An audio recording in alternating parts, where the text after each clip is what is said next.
Hi guys, I'm using my mobile phone because my iPod's out of bloody memory. So we're going to start the XF. I've got the bonnet latch to work. I'm going to actually start it up and yep. I've already had it started, but I'm going to do it again because the iPod didn't record. So thanks iPod, I appreciate that.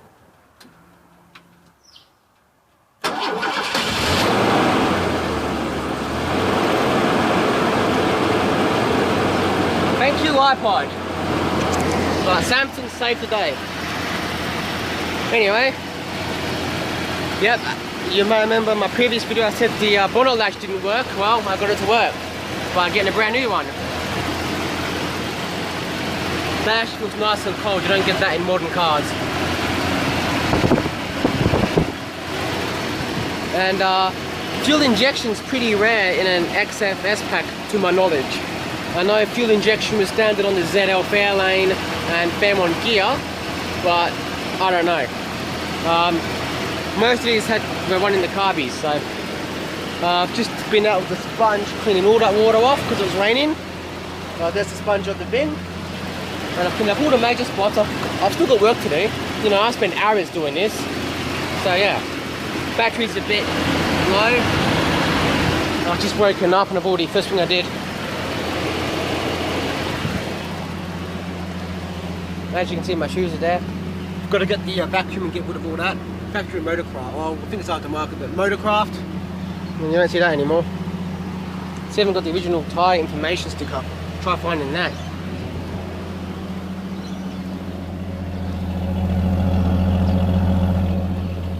But one thing that gets to me about modern cars is all the technology they're putting in it. Now, sure, stability control and all that nonsense is good, yes. But it's when everyone adds, things like touchscreen and all this anti-theft crap, right? And it ruins a perfectly good engine. Now, a modern 2016 car has got engine covers, computer chips, all this mumbo jumbo that just makes it impossible to work on. Now Ford, even though they're modern in the FGX, they're still keeping it so you can work on it. I mean, even the Fairmont may be modern, but you can still work on it. So, you know, this is why I like this. It may be effy, but it's still easy to work on. Another thing that gets me about XF is, you know, they're not really considered much of a classic because they didn't offer a V8. Because I think it was in November 83, yeah, 83, I don't know. All I know is the XE, they stopped the V8s.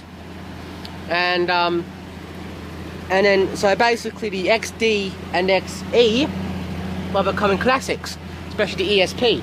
But the XF isn't. Now, the XF, in my eyes, is the most underrated classic car around. I mean, look at it this way. A 1950s Holden doesn't have a V8 option. Take the Holden HR. Yes, they had the X2, I think it's called, but that had no V8, and people are collecting HRs. Granted, Holden HRs, you know what, forget the HR.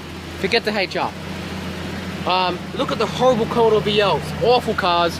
Holden Commodore VLs are awful, and people are collecting those bloody things. I mean, the VL didn't offer a V8 to my knowledge, and people are collecting those, so the poor XF needs to be admired more. So that's why I'm here with the sponge, getting it serviced, because the XF is virtually, I just saw some water and get rid of it.